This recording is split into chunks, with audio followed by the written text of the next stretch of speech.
محفل سجی رہی،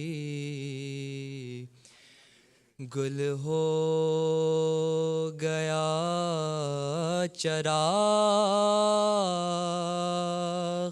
مگر روشنی رہی، ذکر غم حسین سے محفل سجی رہی، خیمے فرات سے تو ہٹائے گئے مگر عباس نامدار کی تیوڑی چڑھی رہی، اکبر کے بعد زیست میں کیا دل کشی رہی، لیلا تمام عمر یہی سوچتی رہی، عباس لینے آئے جو میدان کی رضا، زینب بس اپنے بازوؤں کو دیکھتی رہی، اشک غم حسین کا ٹوٹا نہ سلسلہ،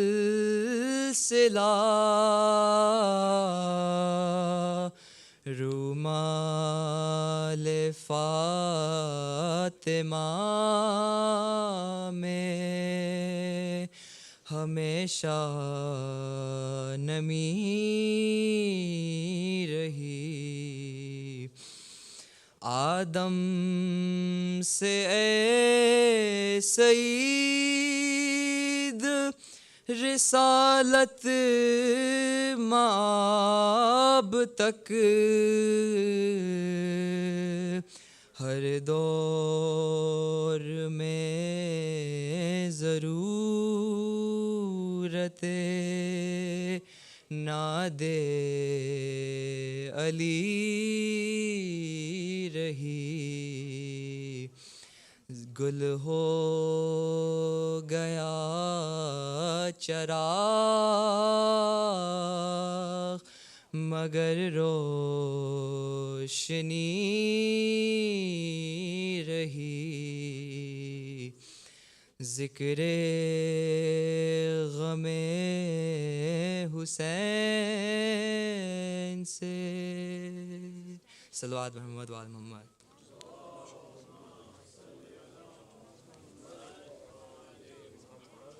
ایک اور صلوات پڑھ دیجیے۔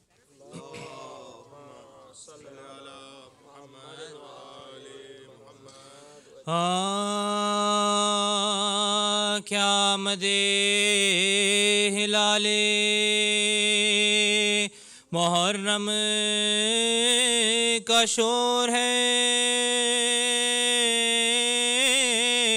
عرض و سما میں شیون و ماتم کا شور ہے، فوج ملائکہ میں اسی غم کا شور ہے، برپائے حشر دیدہ پورنم کا شور ہے، برپائے حشر دیدہ پورنم کا شور ہے،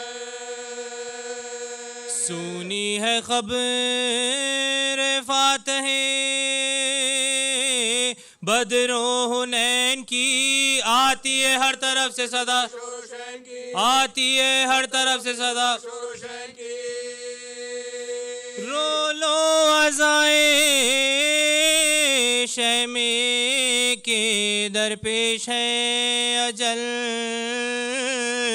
معلوم کیا ہے آج کے جیتے رہیں گے کل، اس عمر بے ثبات پات کیا ہے بے محل، جائے گا کچھ نہ ساتھ لحد میں بجز عمل، یا مجلس اعضاء میں جو آنسو بہائیں گے، ان آنسوؤں کی قبر میں، ان آنسوؤں کی قبر میں نعمت ہے مومنوں کے لیے مجلس اعضاء، نوحہ کہیں ہے اور کہیں ہوتا مرثیہ، سن سن کے حال خط لے شہ مشرقین کا، ہوتا ہے شور و ثنا، ہوتا ہے شور و ثنا حسین کا، دل ٹکڑے ہوتے ہیں شہ بے کس کے نام سے، روتے ہیں سب لپٹ کے ذریعے، روتے ہیں سب لپٹ کے مزارے، یس رب میں خاک اڑتی ہے بتھا اداس ہے، محبوب ذوالجلال کا روضہ اداس ہے، شبیر ہے سفر میں مدینہ اداس ہے، گھر سائے سائے کرتا ہے، گھر سائے سائے کرتا ہے، امت پہ شاہ جاتے ہیں قربان ہونے کو، شیر اعلان پہ شیر اعلان نکلے، وہ دھوپ ہے کہ جس میں بدن ہوتے ہیں سیاہ، تپتی ہے یہ زمین کہ اللہ کی پناہ، کھیتوں میں خاک اڑتی ہے اور خشک ہے گیا، بے سایہ ایسی دھوپ میں ہے فاطمہ کا ماں، صحرا ہے پر خطر ہے نا دریا نہ بستی ہے، گرمی ہے یا کہ آگ فلک سے، گرمی ہے یا کہ آگ فلک سے برستی ہے، گرمی کی فصل اور مہینوں کا وہ سفر، بچوں کا ساتھ رنج و علم دھوپ کا در قتل کا کہیں کہیں لٹنے کا ہے خطر، سب جاگتے ہی جاگتے ہو جاتی ہے سحر، ایک ایک قدم پلاک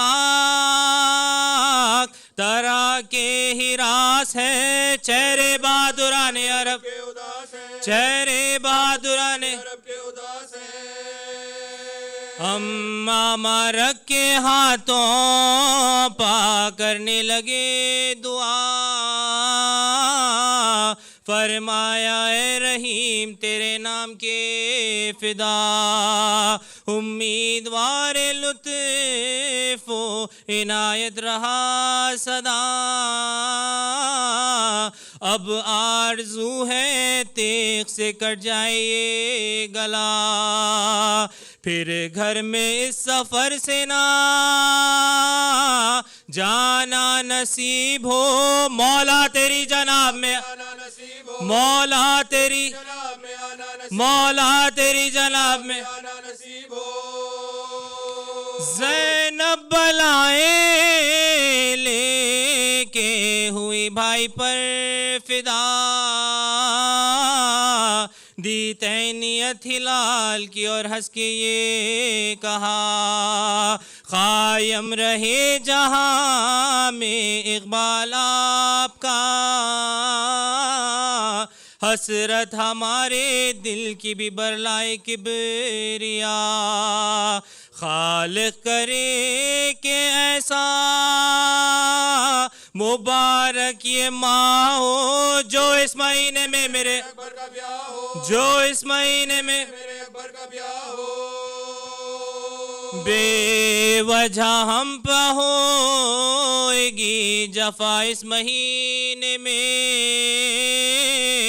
اکبر پدر سے ہوں گے جدا اس مہینے میں آئے گی بے قصوں پا بلا اس مہینے میں ہم ہوں گے عاصیوں پا فدا اس مہینے میں ہوشات کس طرح کے عجب غم کا چاند ہے زینب یہ چاند ماہ محرم کا چاند ہے زینب یہ چاند ماہ محرم کا زینب یہ چاند ماہ محرم کا چاند ہے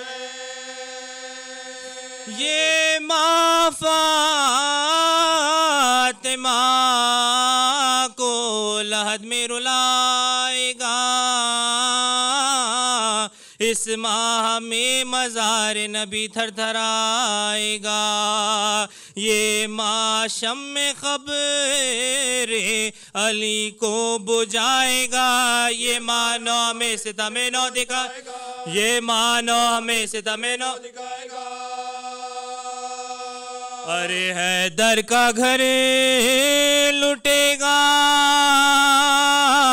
پیروں سے شام تک جاؤ گی سر کو لے ہوئے تم شہر جاؤ گی سر کو لے ہوئے تم شہر شام تک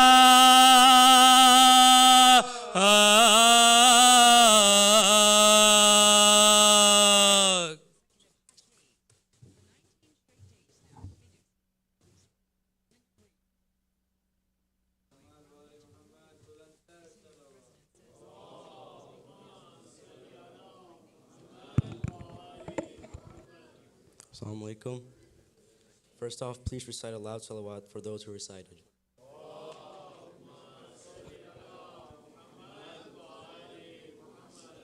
As John Rath falls upon us, we must start to reform in a very solemn manner, as our Imam sacrificed everything for the sake of Islam.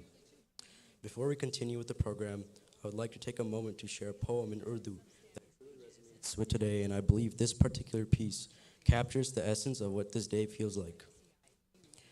Betaab در کنے ہے طبیعت اداس ہے بے نور ہے فضائیں فلک اداس ہے شب سوگوار شام و سحر ہے بجھی بجھی کیا چاند محرم کا کہیں آس پاس ہے. Now it is my privilege to introduce a truly remarkable individual with a brief inauguration, our guest speaker for this ayam, who is none other than Shaykh Dr. Mehdi Hazari.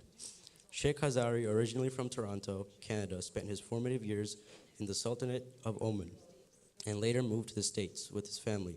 He pursued his education in physiology and environmental science, obtaining a doctorate from Johns Hopkins University. With a focus in neuro and cardiovascular physiology, he conducts research on the impact of air pollution on human health, in addition to being an accomplished scientist, having published numerous articles, and being awarded the prestigious 2011 Presidential Early Career Award for Scientists and Engineers from President Obama in the White House. Dr. Hazari has completed extensive Hausa studies under the guidance of Sheikh Muhammad Ali Al-Habibi, covering a wide range of Islamic subjects over a span of more than 15 years, which include the completion of seminary-level subjects like fiqh, Quranic studies, theology, logic, and instruction in Islamic law. Sheikh Hazari is the resident alim of the Islamic Ahlul Bayt Association of the Triangle in Durham, North Carolina, where he has been a speaker, teacher, and volunteer for almost 2 decades. He is also deeply committed both locally and nationally to community service and often interacts with youth groups of all levels, and is also a member of the Council of Shia Muslim Scholars of North America. He delivers speeches in centers all across North America, mainly in English. However, he speaks Arabic and Urdu as well. He's also quite talented in soccer and basketball. His topic for his ashar is comprehensive reform under the Hussaini banner. We thank him for accepting our invitation and hope to seek knowledge from him this ayam. Without further ado, please welcome Shaykh Dr. Mehdi Hazari with the loud salawat.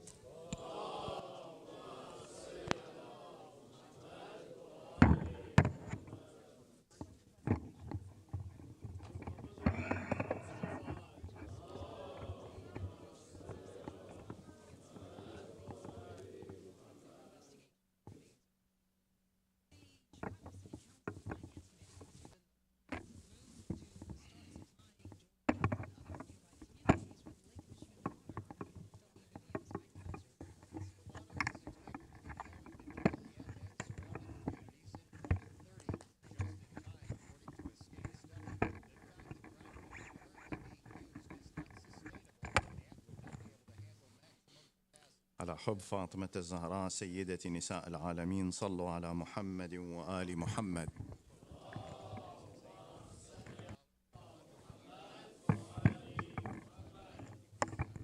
لتعجيل fridge الإمام صاحب العصر والزمان، صلوا على محمد وآل محمد. اللهم صل على محمد. الفاتحة. بسم الله الرحمن الرحيم. الحمد لله.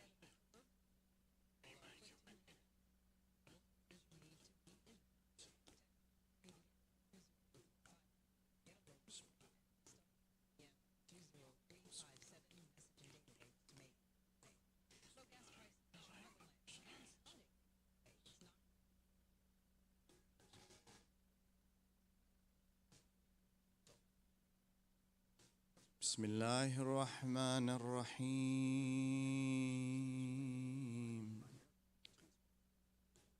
صلى الله عليك يا سيدي ويا مولاي يا رسول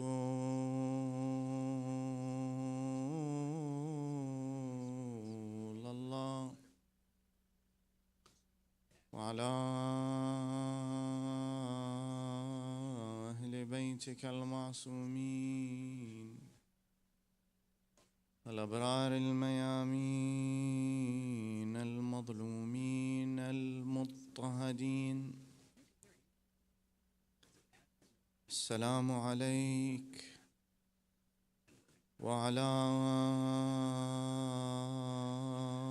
ولدك المظلوم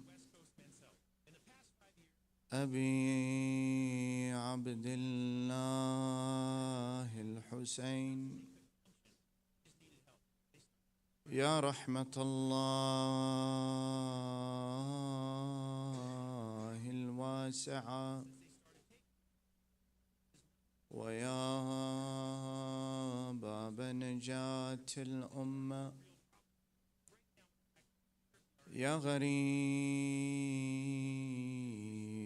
يا مظلوم يا عطشان كربلاء، ما خاب والله من تمسك بكم، أمن من لجأ والتجأ إليكم. يا ليتنا فيا ليتنا كنا معكم سادتي فنفوز والله فوزا عظيما. بسم الله الرحمن الرحيم. إن المنافقين في الدرك الأسفل من النار ولن تجد لهم نصيرا إلا الذين تابوا وأصلحوا واعتصموا بالله واخلصوا دينهم لله فأولئك مع المؤمنين وسوف يؤتي الله المؤمنين أجرا عظيما. آمنا بالله. صدق الله العلي العظيم. اللهم صل. والسلام عليكم جميعا ورحمة الله وبركاته. My dear brothers and sisters, first of all, I offer my condolences to Al-Imam Sahib al-Asri wal-Zaman on the martyrdom of his grandfather, Al-Imam Abi Abdullah al-Husayn. I thank you all.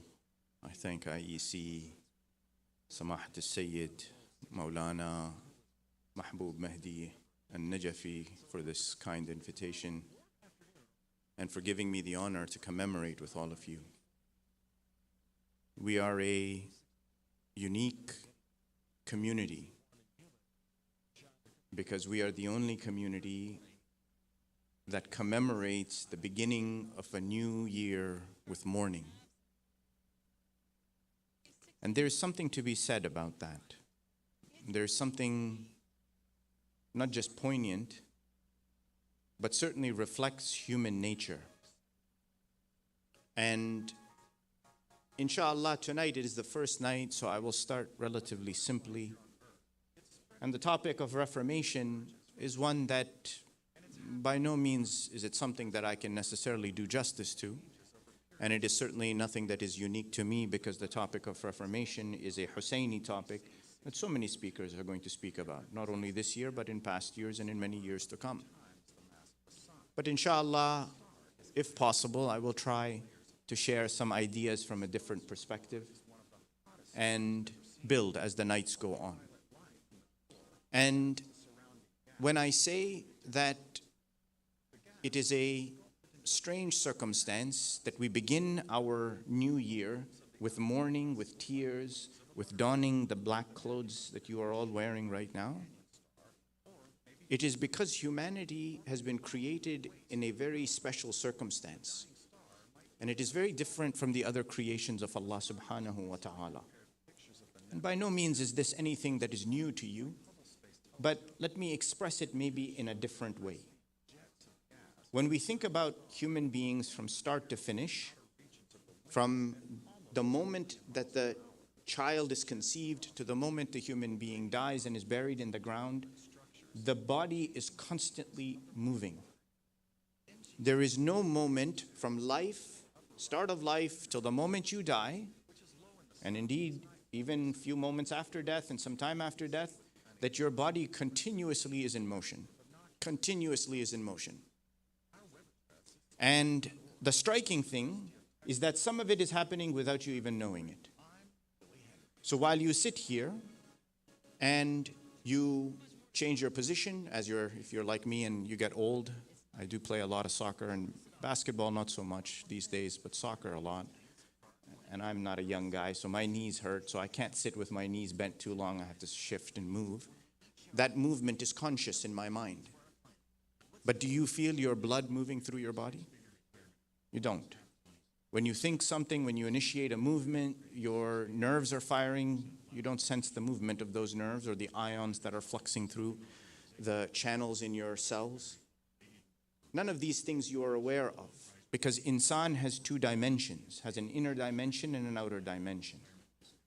And the change that occurs, the reform that occurs for insan is not static. It is dynamic. It constantly is in movement, constantly is in movement, constantly is in movement.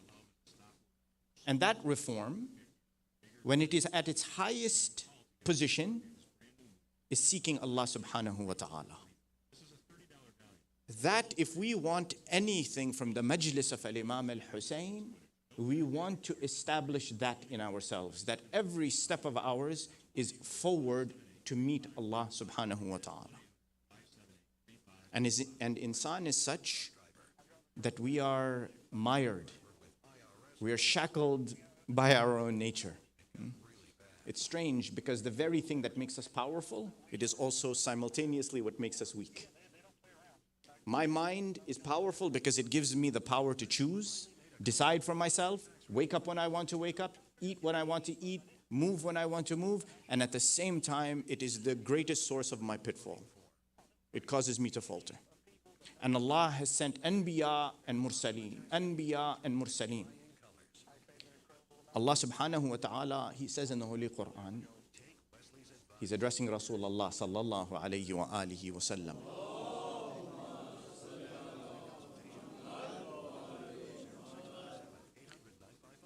he says, وَلَقَدْ أَرْسَلْنَا إِلَىٰ أُمَمٍ مِّن قَبْلِكَ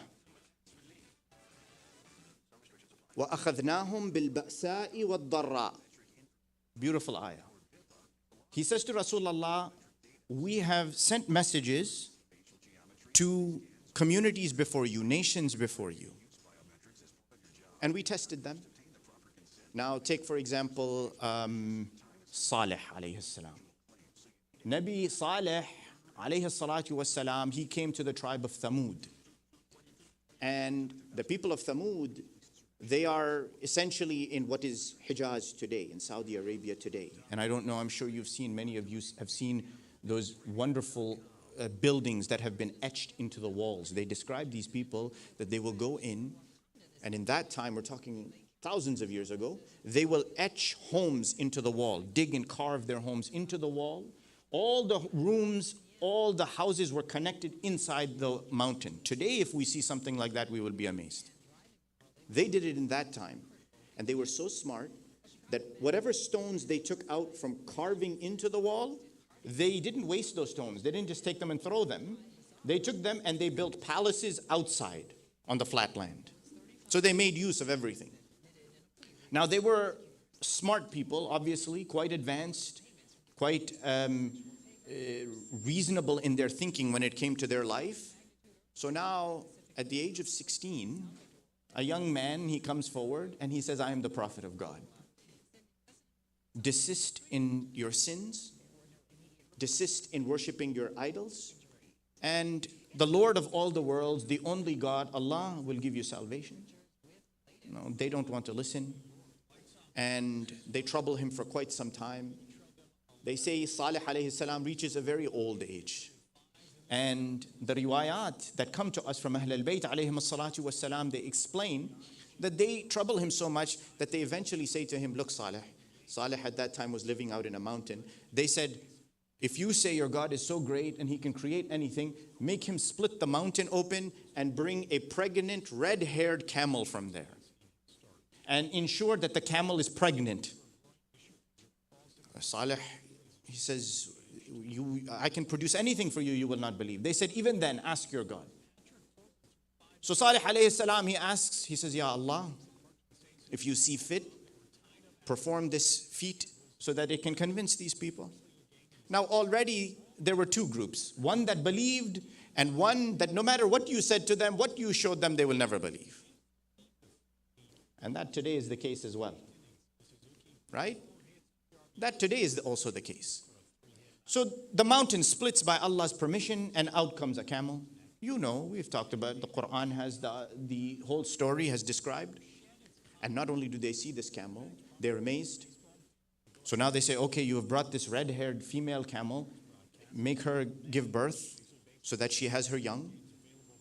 So Salih alayhi salam, he asks, Allah subhanahu wa ta'ala orders, and the baby camel is born, the newborn camel is born. And now the people are very excited, extremely excited by this. But now the miracle has come, the sign has come in front of them. Allah, you will see, He doesn't give you something, He's so generous, He doesn't give you something without also telling you that you have a responsibility in return. Nothing is for free, my dear brothers and sisters. Allah is indeed generous. He gives us a very long rope. He gives us whatever we want, but He does place responsibility on our shoulders. And so what does He do? He sends a message to Salih. He says, Salih, go and tell them that on a given day, only the camel will be allowed to drink of the water in your village, in your town, and nobody will be allowed to take the water from that well. Only she will be allowed to drink. Nobody should drink the water while she is drinking on that day. The day after that, she will not drink, and you can take as much water as you want. Initially, they begrudgingly agree. The time comes, the day of the camel comes, she goes and she drinks. She drinks so much, she finishes all the water. It's in the riwayah. She drinks all the water. The next day comes, it's the people's turn. They go, they take their water.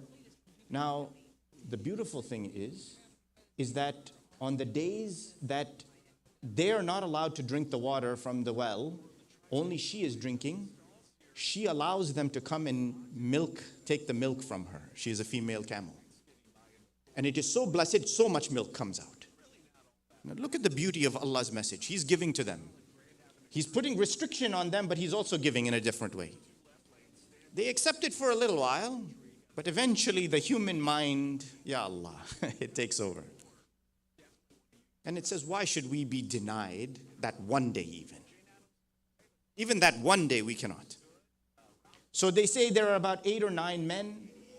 There's a man named Quddar. He is one of the troublemakers. They plot, they take knives, they kill her. You know the story. And what happens? Salih brings the warning of Allah. He says, now that you have done this, you have broken the covenant of God, you have 3 days. You will see the signs of God now truly on your head. And you will be punished with the wrath of Allah subhanahu wa ta'ala. How many examples like this are in the Holy Quran?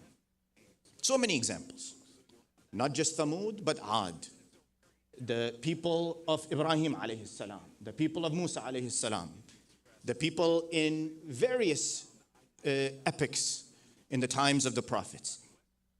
And yet, humanity today, is it any different from those people who were from the tribe of Thamud? We are no different. We are the same people. We have the same predilections in life. But insha'Allah, in a few nights, I will explain to you how our world has changed and has become even more slippery and more difficult to navigate. And we will talk, insha'Allah. It is only the first night. We will see that humanity, as I said already, is mired and is caught in this quicksand. And it is usually a handful of things that are destroying us. Just look at your life. Even the children who are so small, if from now we inculcate in them awareness about certain things, they will grow up knowing it. Imam Hussein alayhi salam, he took Qasim ibn al-Hasan, didn't he? He took Ali al-Asghar, Abdullah al-Radi'. He took the other youth who were there. Abdullah ibn al-Hasan was there. So many young men were there. 17 of them. Why? Because there was a purpose to show that you are never too young to understand the world that is in front of you. To know. Begin from an early age. And know that either noise of the life of this hayat ad-dunya is going to drown out the truth, is going to stop you from being able to hear the truth because you are perpetually being hammered by noise, or you will face disaster after disaster in your life. And when I say disaster, I don't mean that, wal-'ayadhu billah, the roof of your house collapses. I'm not talking about that disaster. I'm talking about anything that shakes you. You go to work, you go to school, you even go to the grocery store and you have an encounter with somebody who treats you badly. And what does it do? It causes your blood to boil. That is a disaster. It has caused an upheaval inside of you. It has caused you to become activated in some way, shape, or form.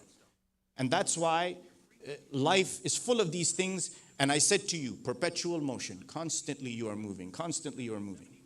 So either it's noise, or you are facing disaster of some kind, or you're constantly hungry. And when I say you're hungry, I don't mean hungry for food. Hungry for anything you can get. Ask yourself one question. Today, us sitting here, is there any day in our lives where we don't want something? Where I can say honestly that I don't want anything? There's no such day. In the least, I want water to drink. No? I want food to eat. There's always want. There's always going to be want. And so hunger will always be there afflicting us somehow or the other. Constantly afflicting us. And finally, you can only go so fast for so long. Right? How many physicists are in the room? No physicists? Physics is a tough subject. I took about half a semester of it and I dropped it. Too hard, too much math. But I do know this, that when you have a car that's driving on a road, what is it called when the road prevents the wheel from moving smoothly? What is that called? Inertia, right? It holds the car back. You have to expend energy to move forward. We have that in our spiritual life too, do we not? Do we not? I have noticed that on the nights that I eat biryani, next morning getting up for Salat al-Fajr, very difficult. Biryani is my inertia, okay? And I'm saying it fairly lightheartedly, but if you notice, there are those things in your life. It's just we don't pay attention to them. Believe me, those things that we think are so innocent, so simple, they are halal, they are allowed, no one is saying anything, but they do have an effect on who we are and how we behave. So now what's the purpose? Why all of this? So I told you the ayah came to Rasulullah sallallahu alayhi wa alihi wa sallam, and it says,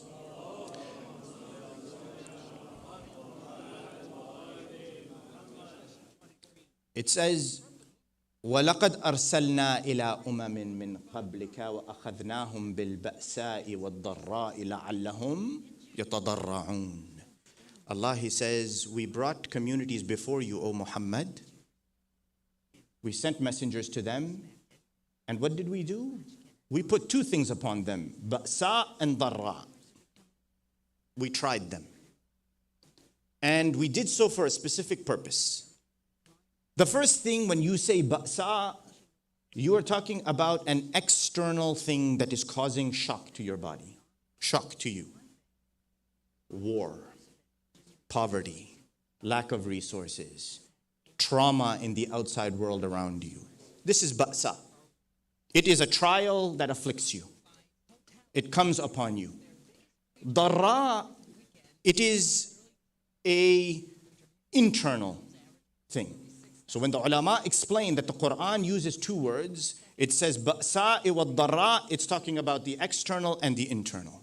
Internally, darra is whatever shakes you, causes you anxiety, takes your sleep away from you, causes your ruh to shake.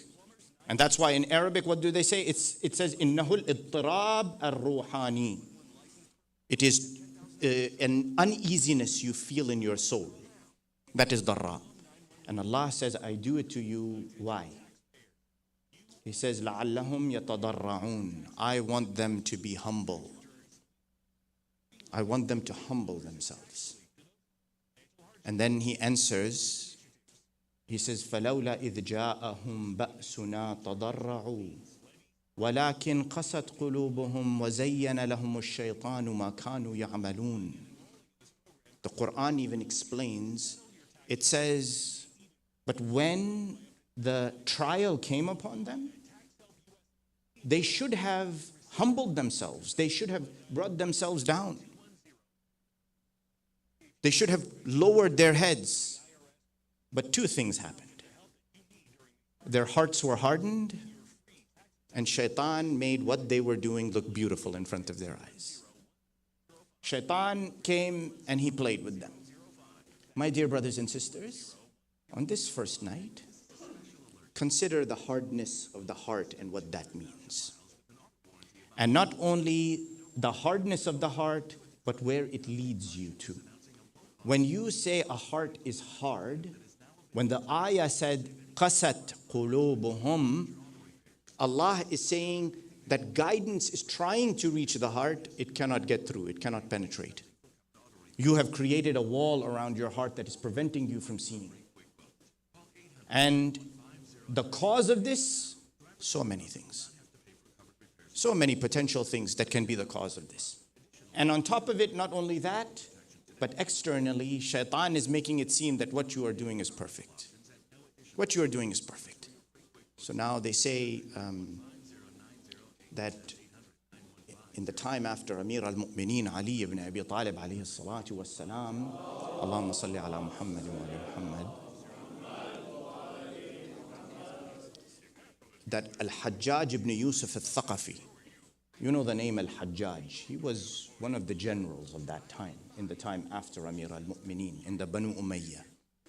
The man is lauded as a great general in the Muslim history, in the general history, that he was just a great general. What they don't say is he was a butcher. He had killed so many innocent people. He was merciless, and definitely not the ideal example of what a Muslim should be. They say he caught Qambar. Qambar, who was the attendant of Amir al-Mu'mineen, was the young man who used to serve and be next to Amir al-Mu'mineen. He caught him. And so he caught him and he asked him, he started interrogating him. He said, what did you do for Ali ibn Abi Talib? Qambar says, I didn't do much because my master wouldn't allow me to do anything for him. Ya Allah. My master wouldn't allow me to do anything for him. The only thing I would do for him when he became a little older is that when the time for prayer would come, he would ask me just to fetch the water for him.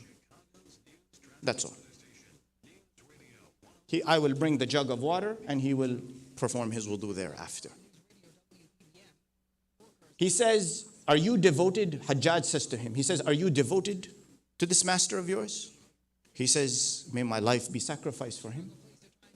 He says, then would you like to be reunited with him? Hajjaj says. Qambar, he says, nothing will give me more pleasure than if you were to kill me now, then I will be reunited with my master Rasulullah sallallahu alayhi wa alihi wa sallam and my master Ali ibn Abi Talib alayhi salatu wa salam. Salawat ala Muhammadin wa ali Muhammad.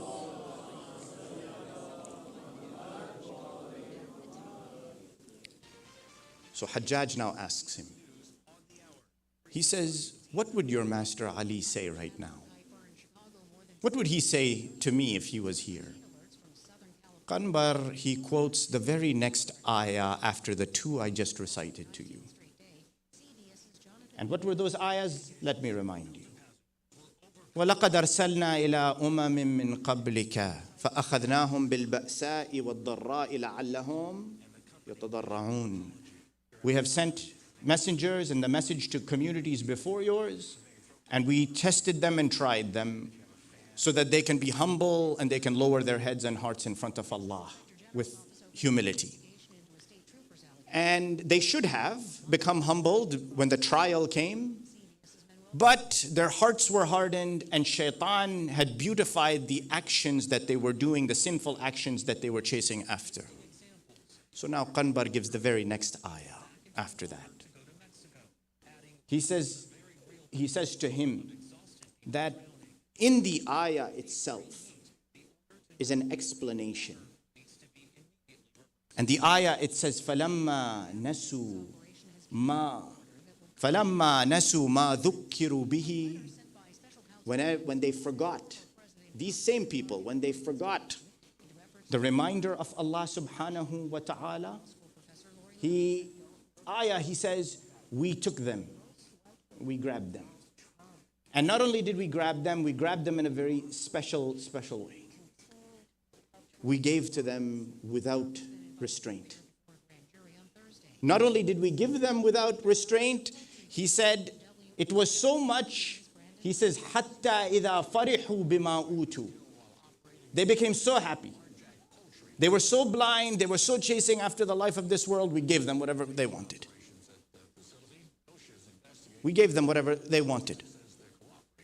And then he says, أَخَذْنَاهُمْ بَغْتَةً فَإِذَا هُمْ مُبْلِسُونَ. He says, then suddenly we grabbed them. We grabbed them, and not only did we grab them, but then they started to despair. Then they despaired. Now you ask, why am I telling you this? Because in life, human growth, human change, human reformation, how does it come? And if we have noise in our life, disaster in our life, hunger in our life, or inertia that's stopping our spirituality in our life, what is the purpose of all of this? Why does it happen? Well, some of it happens because I have caused it. Because I am the most damaging thing to my own existence, to my own advancement. I am harming myself. But you see that there are moments that Allah places this upon us. And human growth depends on it. The dynamic change inside insan is based on this. Let me give you an example. The Battle of Badr was a great victory, was it not? 313 men standing next to Rasulullah. Now you imagine, just imagine this. You have fled the persecution of Mecca, come to Medina. You have come into a town where Rasul has built brotherhood, but for all intents and purposes, it's new. It's only the second year after the Hijrah. And an army of over 1,000 has now come assaulting Medina and the Muslims. And for all intents and purposes, there is thought in your mind that you will not defeat them. And what do? You come out, 313 of you, and you fight. And not only do you fight, you overwhelmingly defeat the enemy. Not only do you defeat the enemy, you have a man like Ali ibn Abi Talib alayhi salatu wassalam. Allahumma salli ala Muhammad wa ala Muhammad. Who the history reports vanquished half of the army. And the other half, he had a role in vanquishing them if he did not kill them himself. That's Amir al-Mu'mineen. Yeah. Would that not give you a sense of pride and courage, reinforcement of what you believe? Such that not long after, again the news comes that the enemy is coming upon you. Only now, a few years have gone by, the Muslims defeated the enemy at Badr. There was this great news that this small band of fighters defeated a giant army. Lots of people are becoming Muslim. The number of Muslims is increasing. Medina is thriving. What happens to insan at that point? You become overconfident, no?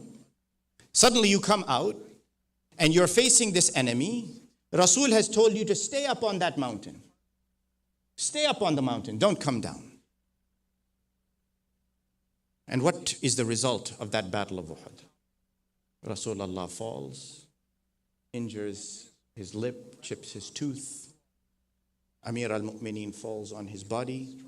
And we will talk about Uhud a little bit in a few nights' time, because there are some remarkable details in there that we can learn from.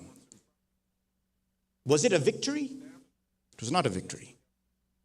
In fact, the Quran describes that وَلَا تَهِنُوا وَلَا تَحْزَنُوا وَأَنْتُمُ الْأَعْلَوْنَ إِن كُنتُم مُؤْمِنِينَ. Don't despair, don't be sad. You will be the victors, you will be the ones who are at the top if you believe. If you believe. Because walking back from Uhud, it was a feeling of defeat. Why? Because of overconfidence. Same thing.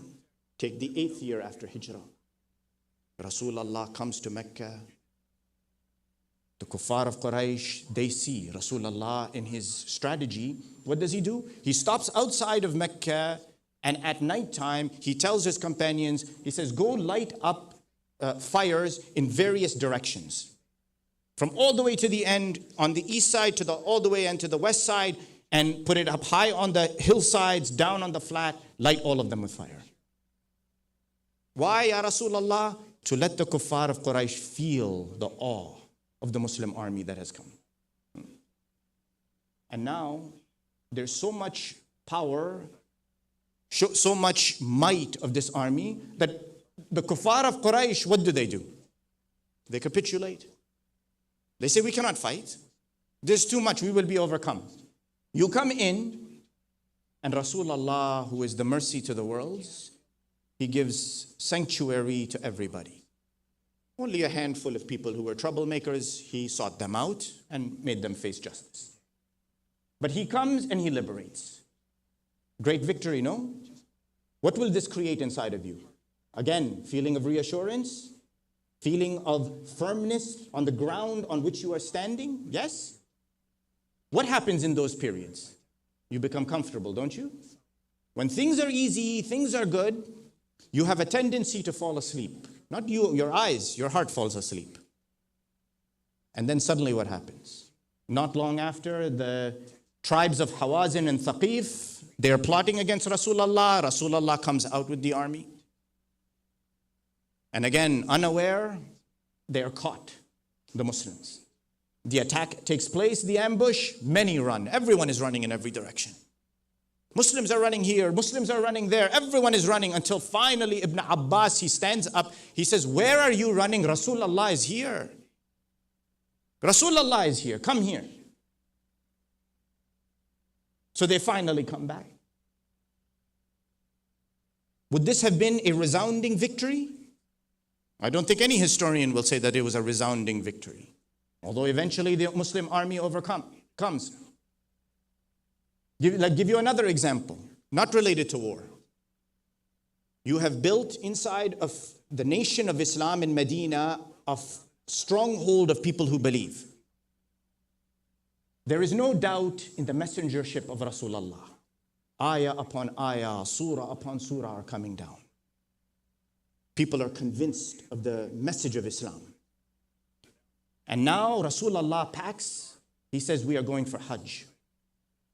As they approach Mecca, they stop outside of Mecca. The kuffar of Quraysh come and stop them. They come meet them outside. They say, don't go any further.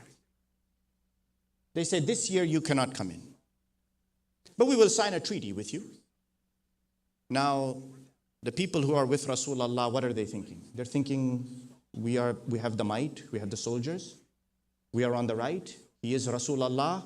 We have seen clearly that he is divinely appointed. His message is the word of Allah subhanahu wa ta'ala. This is a win-win, no? Will you doubt? You will not doubt. If your belief is true, if you know that this man has been sent by Allah, then you will not doubt that the outcome of what is to happen is going to be 100% in your favor, right? You know. Yet when this treaty is being signed, you all know this. I'm not telling you anything new. That when Suhail ibn Amr is standing there, Ali ibn Abi Talib is writing. Rasulullah, he says, Ya Ali, write. Bismillah ar-Rahman ar-Rahim. Suhail ibn Amr, he says, no, we don't accept that. We don't say that. We don't say that. We will say, Bismika ya Allah, or something like that. Ar-Rahman ar-Rahim, that is a Muslim thing we don't accept. Rasul says, go ahead, Ali, write it the way they want. Rasul, he says, Ya Ali, write, this is a treaty between Muhammad Rasulullah and the people of Quraysh. Suhail ibn Amr, he objects. He says, no, if we accepted you as Rasul, there wouldn't be a problem. We wouldn't be signing this treaty right now. Rasulullah, he says, oh Ali, change it to Muhammad ibn Abdullah. Ali ibn Abi Talib, his hand cannot move. That is Ali ibn Abi Talib. His hand cannot move. Rasul, he says, Ya Ali, what's wrong? Amir al-Mu'mineen, he says, Ya Rasulullah, I only know you as Rasulullah. What else can I say? They move forward. It is written Muhammad ibn Abdullah. And what does the treaty decide? That there will not be any war between Quraysh and the Muslim nation, and any of their affiliates or any of their supporters are included in that. And that this year, Muslims are not to perform the Hajj, but are to return back to Medina. If you are a Muslim in a new nation, believing in the rightful position of that divinely appointed messenger, and you hear this, what will that do to you? You will say, I thought we were going to Mecca for pilgrimage. Our Prophet promised us. Now suddenly he's agreeing to a deal with these pagans, with these idol worshippers to send us back? Not only that, but he's agreeing to the fact that if any kafir becomes a Muslim, we have to send him back. We cannot keep that Muslim and give him sanctuary. He has to be sent back to Quraysh. How are we agreeing to this? And in fact, some even said that if ever we doubted in the messengership of Rasulullah, it was in that moment. But what did it take? It took a moment of the earth shaking under your feet. This was not a calamity externally. There was no earthquake. There was no fire. There was no war. There was no drought or famine. This was the inside of the heart shaking in people who had no faith, or whose faith was indeed weak. You see, look at your own lives.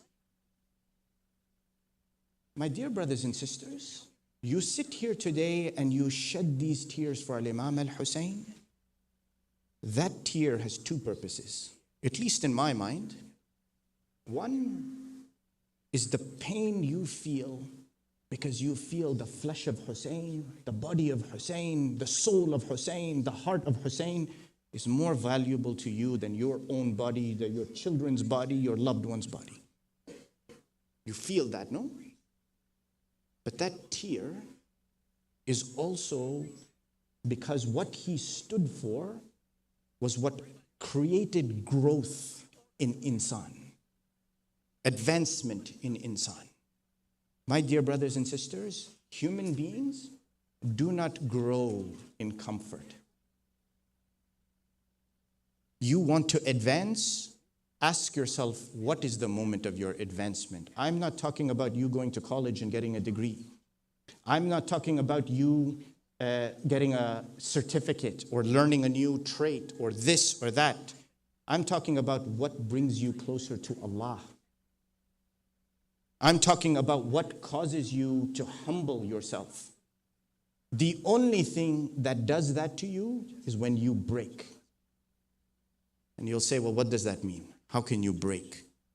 When you feel pain and suffering like you've never felt before in your life, how do you feel? You feel like you're broken on the inside. Yes? You feel like your entire inside has been shattered from inside. Believe me, it is part of being human. And it is the moment when you break, when that rock breaks, that finally nur can come inside. No? When growth can come. It is in that moment. We disregard it. We always say that, Ya Allah, take the bala away from us. And yes, we don't want bala in life. No one is wishing bala on anybody, on ourselves. But in that moment, ask yourself that when I'm breaking on the inside, I have just lost my mother, I have just lost my father, a calamity has afflicted me so great that I am shattered on the inside. What is my opportunity to grow? We never think of it that way. And it is because it does two things. It resets your mind and it allows your heart to build, rebuild. Human beings only grow from breaking first. It is nature. And inshallah, we will talk about it. We will talk more about these things over the nights to come. I will finish with this, inshallah. Al-Imam al-Sadiq alayhi salatu was-salam,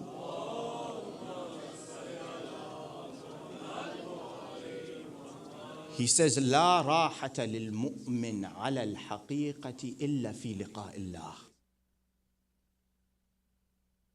He says, there is no comfort and ease for a believer except when they meet God. He says, except for four things. There's only four circumstances that will help you. Imam is teaching us now. It is reported that he says this. He says, the first thing is silence. Silence. The second thing is seclusion, being alone, feeling loneliness. The third thing is hunger. And the fourth thing is depriving yourself of sleep. So someone asked, Yabna Rasulullah, what does this mean, these four things that will give you comfort? He says the first thing is silence, so that you can remove the noise. And so that you can reflect on the condition of your own heart. And so that you can know the relationship between yourself and Allah. For that you need silence. If there is noise, you will not achieve it. He says, seclusion you need because of the disasters that are befalling your outer body and your inner body. You need to be away from everything in a state of loneliness. Why? Because everything that is assaulting your body is causing damage. Think about it. He says hunger. Hunger so that you can cut the string of desires that are holding your heart. Desires that are pulling you, force yourself to be hungry. Don't just wait till the month of Ramadan. Teach yourself to be hungry. Not just hunger from food, hunger from anything that you desire. So that you can cut the strings of anything that is pulling on your heart. And number 4, stay awake. Deprive yourself of sleep. Why?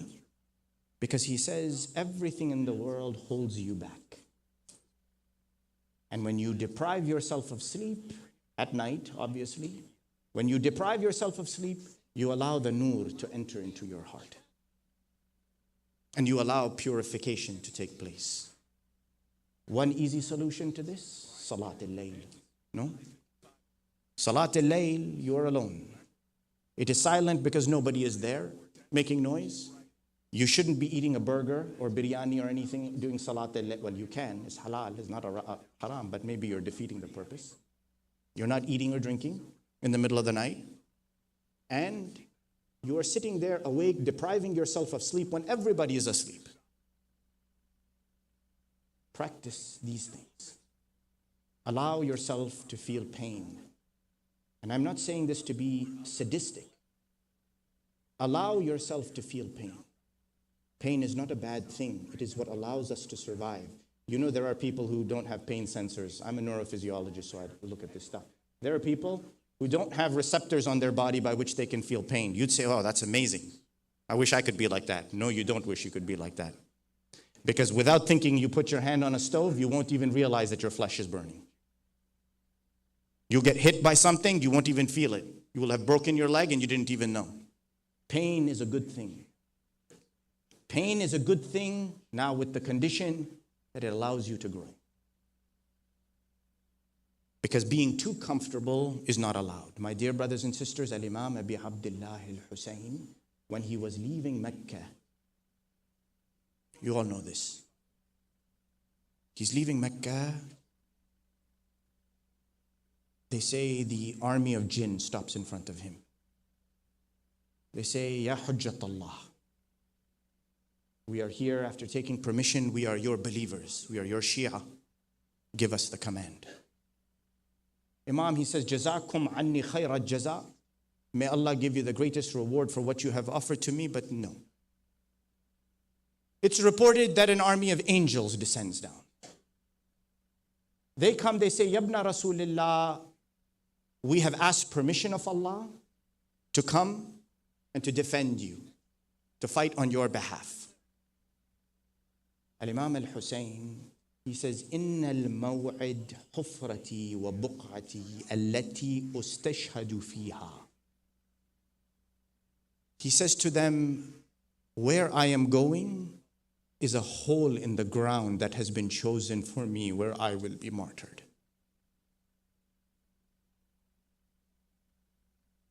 He says, فَإِذَا أَوْرَدْتُهَا فَآتُونِي. He says, when you see, he tells the angels, when you see that I have been placed in that hole in the ground, he says, then only come and surround my grave. They ask, they say, Yabna Rasulillah, why? Allow us to help. Like we did for your forefathers in Badr. Like we came down for the support of your grandfather and your father. Allow us. Al-Imam al-Husayn alayhi salam, he says, if you were to support me, how would this community of deviants learn their lesson? If you were to help me, difficulty would not be placed upon them so that they can learn a lesson. Instead, by me going, it is a lesson for them. Ya Allah. That is Abi Abdullah al-Husayn. Teaching us that the very thing we run away from is the very thing that we need to grow. The very thing we need to advance. Very thing that is needed. And that's why the going to his ziyarah, to stand by his grave, is to be in the company of the angels. That place is not like any other place. It is the only turba that is allowed that you can take a pinch of it for the curing of your ailments. The only turba. There is no turab, there is no dirt, no sand that you can consume. It's not allowed. Haram on you. Except for the turab of Al-Husayn. And that tear that you cry for him, it must be out of the emotional feeling that you feel for him, but also with the thought in your mind that there is something more. That he represents something more. They say a man, he comes to Al-Imam As-Sadiq alayhi salam. In those days, it was difficult to reach the grave always of Al-Imam Al-Husayn. And this continued in the time of the Banu Abbas. He's an old man. He sees Al-Imam As-Sadiq. He says salam to him. He kisses his hand. He sits down. Imam As-Sadiq treats him with respect, sits him there in his spot. The old man begins to weep. Imam al-Sadiq, he says, "Oh Shaykh, why are you crying?"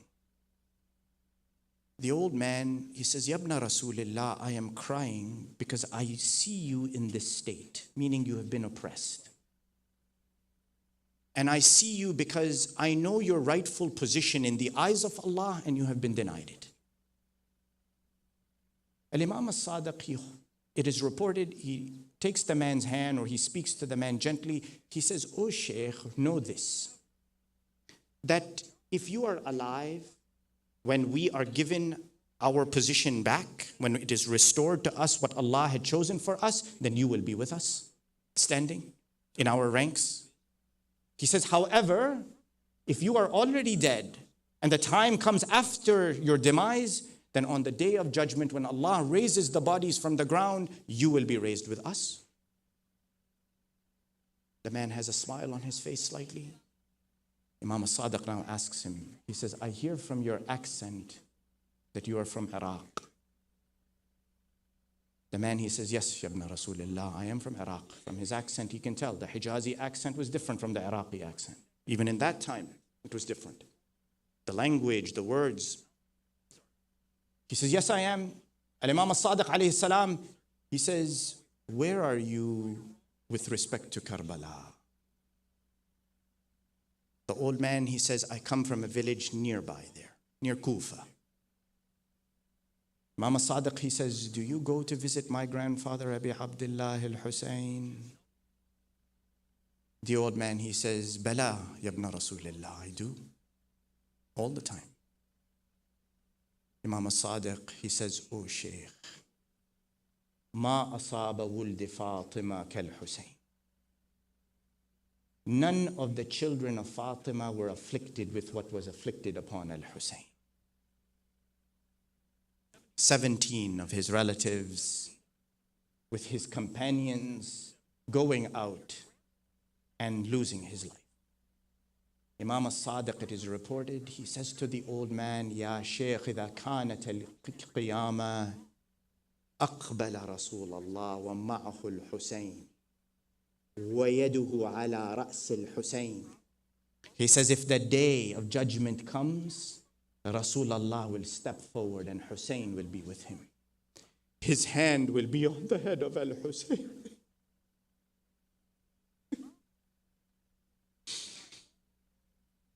ويقول رسول الله يا الله سل أمتي بما قتلوا ولدي الحسين. Rasulullah will look up, he will look towards Allah and he will say, "Oh Allah, ask my community, why did they kill my son?" This question must have been on the tongue of Amir al-Mu'mineen. This question must have been on the tongue of Al-Hasan al-Mujtaba. This question must have been on the tongue of Fidda. This question must have been on the tongue of Zainab al-Kubra. And indeed, this question must have been on the tongue of Fatima al-Zahra. One day, when she is coming home, Al-Hasan and Al-Hussein, young boys, they greet her. She sees Al-Hasan, the elder son, he is smiling. She asks him, "My son, where are you coming from?" He says, "We have just been visiting Rasulullah." She looks and she sees Al-Hussein next to Al-Hasan. Unlike his brother, he is not smiling. He has a sad look on his face. So Fatima al-Zahra, she says to Al-Hasan, she says, "Oh Hasan, what happened? You left your grandfather. What happened?" He said, "We left, and as was his normal, he kissed me on my lips and I left." She then turns to Al-Hussein. She says, "Bunayya Hussein, my son, what has happened?" He says, "Ummah, when I was leaving my grandfather, I extended my face to him so he can kiss me on my lips. But instead he turned my head and kissed me on my neck." Aywa Hussein. Aywa Hussein. Sayyidah Fatima takes Al-Hasan and Al-Husayn. She comes to Rasulullah. She says salam to Rasulullah. She says to him, Ya Aba, Ya Rasulallah. She says, قبلت الحسن في فمه وقبلت الحسين في نحره فلماذا فعلت هذا? My father, Hassan, you kissed him on his mouth.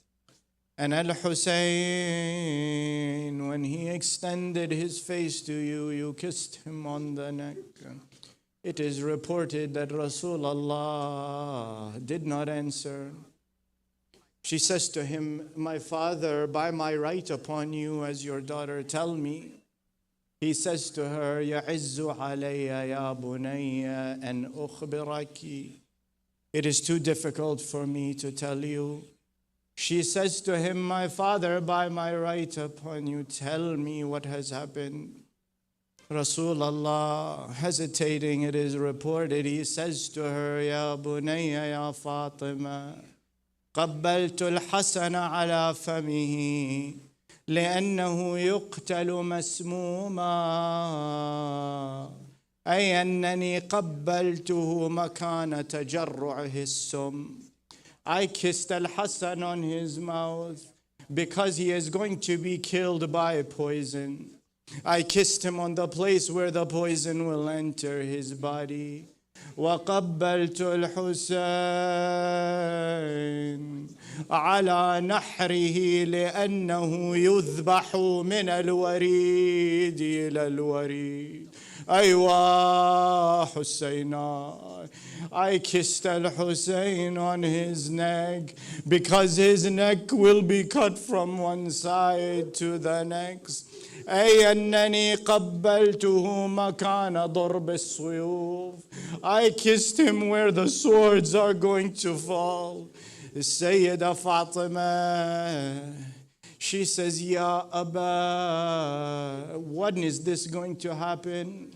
Rasulullah, he says, في زمن خال مني ومنك ومن أبيه ومن أخي. In a time when you will not be here, I or his father or brother will not be here. She says to him, Ya Aba, فمن يبكي على ولدي الحسين. Who is going to cry for my son Al-Husayn? Rasulullah, he says, Ya bunayya ya Fatima, سيخلق الله له شيعتان ومحبين وموالين يندبون ويبكون عليه. Allah will create a Shia for him. They will cry for him. Their women will cry for his women. Their men will cry for his men. Their children will cry for his children. إلى يوم القيامة, all the way until the day of the judgment. Sayyidah Fatima, she looks at Hussein sitting there, down with his head in his knees. Rasulullah looks at him. He says, Bunayya Hussein, what are you going to give to your Shia? What reward? With what will you repay them for their crying, their tears, and for their wilayah upon you? In a brief moment, Al-Husayn, he opens his eyes. He says, Ya Rasulallah, Ana ashfa'u lahum yawm al-qiyamah. I will come and intercede on their behalf on the day of judgment. No, that is even too late. أنا آتيهم في القبر وفي الاستحضار وعلى الصراط. I will be with them in their graves. I will be with them when they are waiting in internment. I will not leave their side. Ya Aba Abdullah, if you are coming and you are with the mu'mineen and the mu'alin, your Shia, what is the state of Zainab on the day of Ashura? And she is calling, Ya Ali, Ya Ali, walali, Ali al-yawm. وسيعلم الذين ظلموا على محمد أي منقلب ينقلبون والعاقبة للمتقين إنا لله وإنا إليه راجعون باسمك العظيم الأعظم الأعز الأجل الأكرم يا الله اللهم إنا نسألك وندعوك ونقسم عليك بحق الزهراء اللهم إنا نسألك بحق الزهراء وأبيها وبعلها وبنيها والسر المستودع فيها لعن الله ظالميها اللهم شافي كل مريض اللهم رد كل غريب اللهم فك كل أسير اللهم غير سوء حالنا بحسن حالك يا كريم اللهم وفقنا لمراضيك وجنبنا معاصيك وثبت أقدامنا على صراطك المستقيم وخذ بأيدينا إليك يا أرحم الراحمين وفرج عنا يا الله فرجا عاجلا قريبا كلمح البصر يهو أقرب من ذلك وافرغ علينا صبرا وتوفنا مسلمين والصلاة والسلام على سيدنا محمد وآله الطيبين الطاهرين يا حسين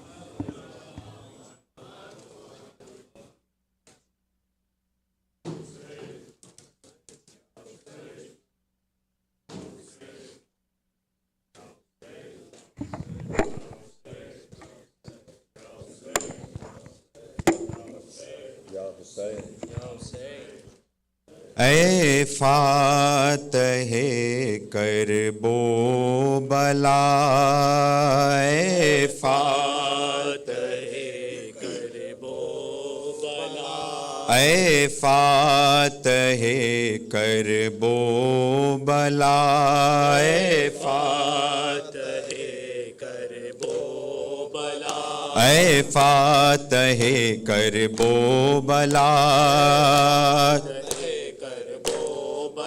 اے فاتح کرب و بلا اے فاتح کرب و بلا اے برصدار انبیاء اے مالک ملک خدا اے شافع روز جزا ممنون ہے کعبہ تیرا جنت تیری کوثر تیرا اے فاتح کرب و بلا اے فاتح کرب و بلا تو شان ہے قرآن کی تو جان ہے ایمان کی تو نے خدا کے دین پر قربان اپنی جان کی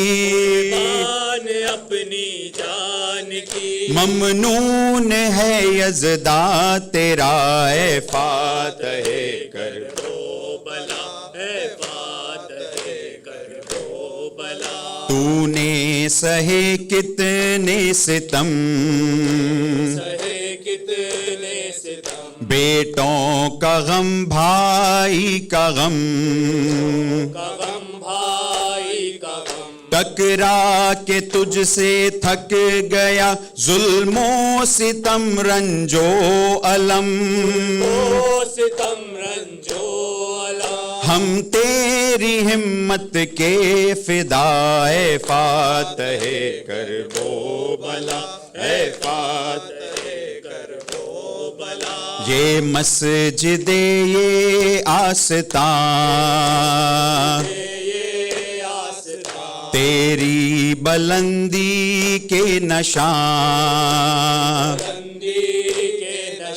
دنیا میں باقی رہ گئی اکبر کے صدقے میں اذان کعبہ بنا روزہ تیرا فاتح کربلا اے فاتح کربلا تھرا رہے تھے انبیاء تو نے جو ہاتھوں پر لیا خیبر کے در سے بھی گرا لاشا جواں فرزند کا گریا کنا تھے مرتضی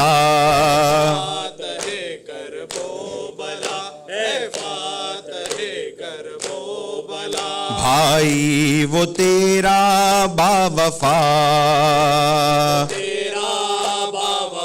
وہ نائب شیر خدا ساحل پہ قبضہ کر کے بھی تیری قسم پیاسا رہا دریا تڑپ کر رہ گیا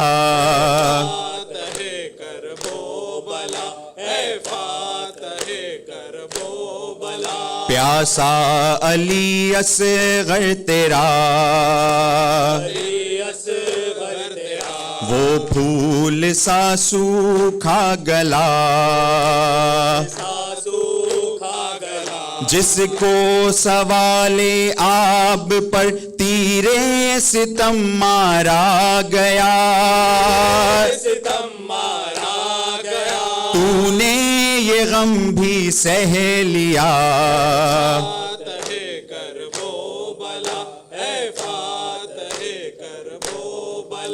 ارماں ہے یہ دلگیر کا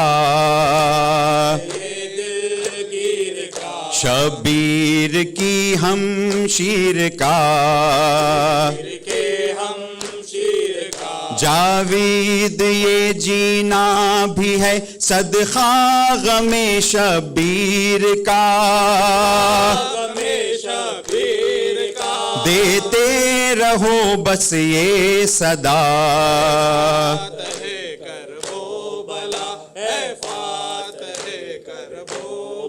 اے فاتح کربو بلا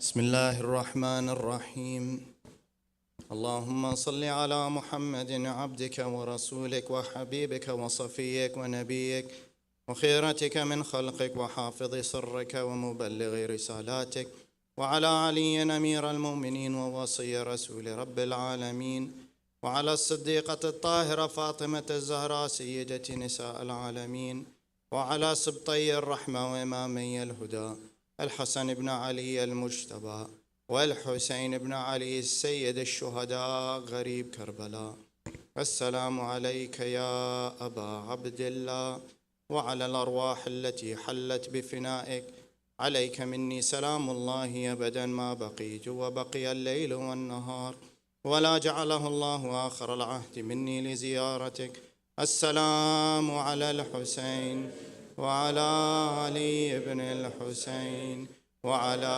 أولاد الحسين وعلى أصحاب الحسين جميعا ورحمة الله وبركاته اللهم وصل على أئمة المسلمين علي بن الحسين ومحمد بن علي وجعفر بن محمد وموسى بن جعفر وعلي بن موسى ومحمد بن علي وعلي بن محمد والحسن بن علي والخلف الهادي والمهدي الإمام القائم صاحب العصر والزمان الأمان الأمان الأمان من زوال الإيمان وفتن الزمان وعجل الله تعالى فرجه وسهل الله مخرجه وجعلنا من أنصاره وأعوانه والذابين عنه والمسارعين إليه في قضاء حوائجه والمستشهدين بين يديه جميعا ورحمة الله وبركاته لأموات المؤمنين والمؤمنات ومن مات على الإيمان رحم الله من قرأ ثواب سورة الفاتحة مع الصلوات.